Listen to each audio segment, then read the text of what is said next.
Une édition riche ce matin et je m'interrogeais ce matin, et oui, alors que l'on commémora notre première année post-Covid en France et dans le monde.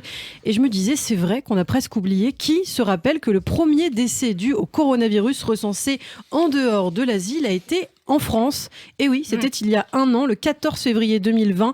Un touriste chinois âgé de 80 ans était hospitalisé à Paris, succombant d'une maladie que l'Organisation mondiale de la santé venait tout juste de baptiser Covid-19.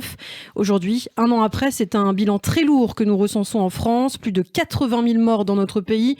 L'occasion de faire le bilan des chiffres et de la cartographie de ce virus mortel. Sexe, âge, région, période. Le bilan ce matin donc avec Laurence Kahn.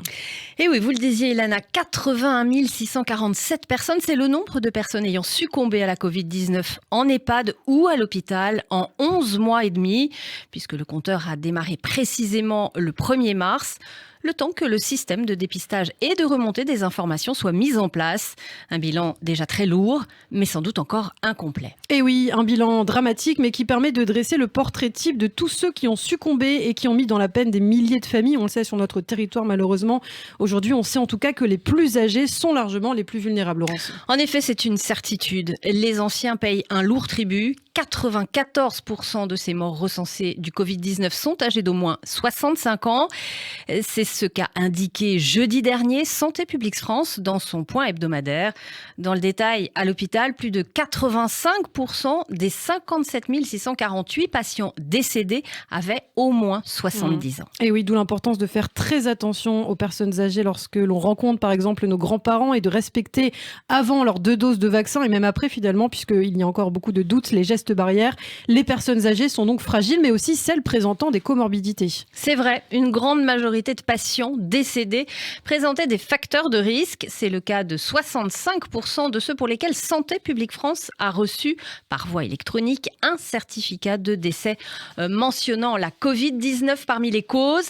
Les facteurs aggravants qui reviennent le plus souvent sont les pathologies cardiaques, l'hypertension artérielle, le diabète ou encore les pathologies respiratoires. Et vous parliez, Laurence, de certificats de décès, ce sont bien ceux qui proviennent de l'INSERM.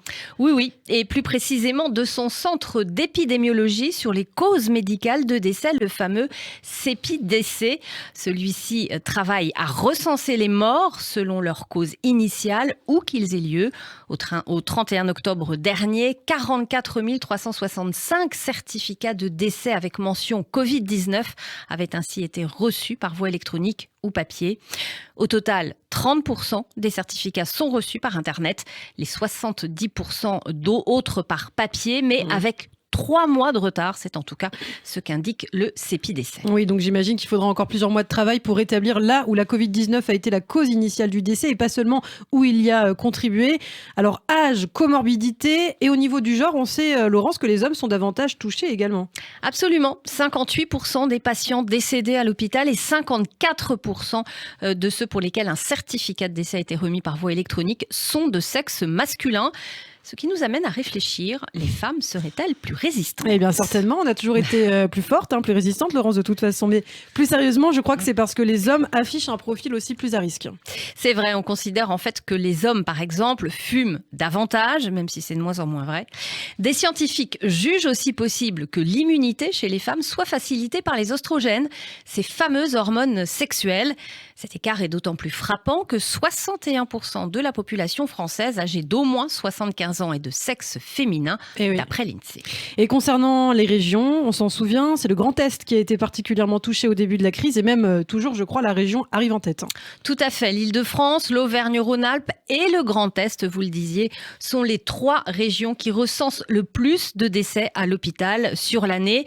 Entre 7 000 et 14 000 morts. L'Est de la France a en effet pris de plein fouet la première vague, accélérée pour rappel par le rassemblement évangélique de Mulhouse, qui était devenu un méga cluster. Mais on peut aussi évoquer le cas de la Bourgogne-Franche-Comté, une région qui a surtout souffert lors de la 2e vague, puisque les 2/3 des décès y sont recensés depuis le mois de novembre. Du coup, l'ouest du pays a été carrément moins touché, on peut le dire. Et oui, le littoral de l'ouest de la France a été bien moins impacté par la pandémie que le reste du pays. En métropole, 3 régions recensent au maximum 0,4 décès à l'hôpital pour 1000 habitants. La Bretagne, la Nouvelle-Aquitaine et la Corse. Bon, il y a aussi par ailleurs, il faut le le dire Laurence, une irrégularité de la progression de la Covid-19 durant l'année, les 3 derniers mois étant les pires après un été plutôt clément pourtant. Bien sûr, l'année n'a pas été uniforme. Une fois la première vague de l'épidémie passée, l'été a été plus calme, avec seulement 3154 décès de juin à septembre compris. À l'inverse, vous l'avez dit, les mois de novembre, décembre et janvier sont 3 des 4 mois les plus meurtriers de l'année, avec plus de 10 000 morts déclarés à chaque fois. Oui, seul le mois d'avril 2020 affiche un pire bilan par ailleurs, avec plus de 20 000 décès. Ceci s'explique surtout par le fait que le pic quotidien de décès, en moyenne sur la semaine écoulée, a atteint des niveaux extrêmement élevés mi-avril 2020, à savoir plus de 500 à l'hôpital et près de 1000 en comptant aussi les EHPAD. Depuis, il faut se rassurer, de tels chiffres n'ont plus été atteints, sans doute en partie grâce à une meilleure prise en charge des malades graves et peut-être aussi grâce à la vaccination. Oui, seul le temps nous le dira. En tout cas, ce bilan de 81 647 décès Covid-19 à l'hôpital ou en EHPAD représente environ 13% des décès intervenus sur la même période. C'est une forte proportion des décès sur l'année quand même. En effet, du 1er mars 2020 au 1er février dernier, l'INSEE affichait 626 701 morts, toutes causes confondues en France. Un an plus tôt, du 1er mars 2019 au 1er février 2020, 556 281 décès avaient été recensés. Il est toutefois impossible d'associer l'écart entre ces deux nombres à la mortalité directement liée au Covid-19 depuis près d'un an. Et oui, d'une année à l'autre, de nombreux autres événements et paramètres sont à prendre en compte, plus ou moins des accidents de la route, des épidémies de grippe virulentes ou encore des épisodes de canicule, etc. Ouais, c'est ça le problème. Le souci des décès, toutes causes confondues, c'est que l'on mélange un peu tout.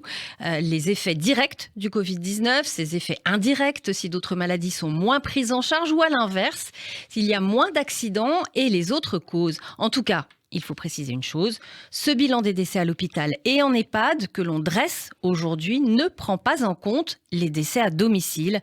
Le nombre total pourrait être connu plus finement dans les prochains mois grâce aux travaux du CEPI-DC.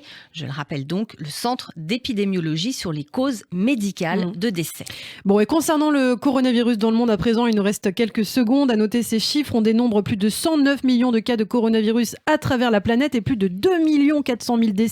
Est-ce qu'on a d'autres détails, Laurence, par exemple, au Royaume-Uni ? Alors, pour information, Londres dépasse le cap des 4 millions de cas.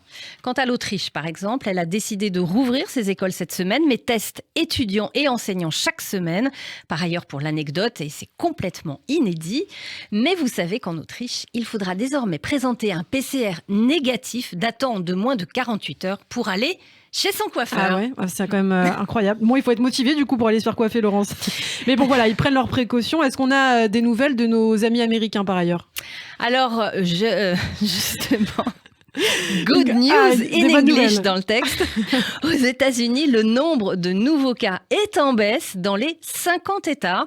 Ce week-end, le pays comptait plus de 28 millions de cas et un total de 493 000 morts depuis le début de la crise. Et puis à noter, enfin, le port du masque dans les transports devient obligatoire aux États-Unis. Eh bien, il était temps. Merci beaucoup, Laurence Kahn, pour toutes ces informations.